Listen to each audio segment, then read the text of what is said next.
મોરા તે ગઢે બેઠી મોમાય, મોમાય માને બાપ.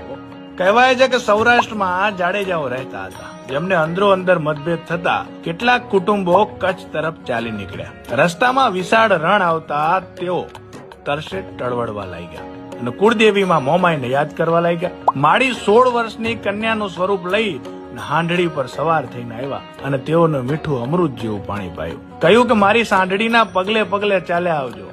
આગળ જતા એક ટીંબા પર હાંડડીના પગલા લુપ્ત થઈ ગયા અને માતાજીની સ્વયંભૂ મૂર્તિ, ચુંદડી, શ્રીફળ અને ત્રિશૂળ મળી આવ્યા અને જાડેજા કુટુંબોએ ત્યાં જ માતાજીની દેરી બનાવી. મોમાઈ માએ મોર થઈને રસ્તો બતાવ્યો હોવાથી આ જગ્યા મોમાઈ મોરા નામે પ્રસિદ્ધ થઈ.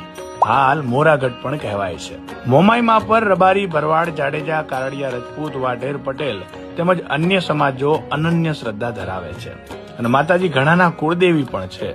આપ પણ ક્યારેક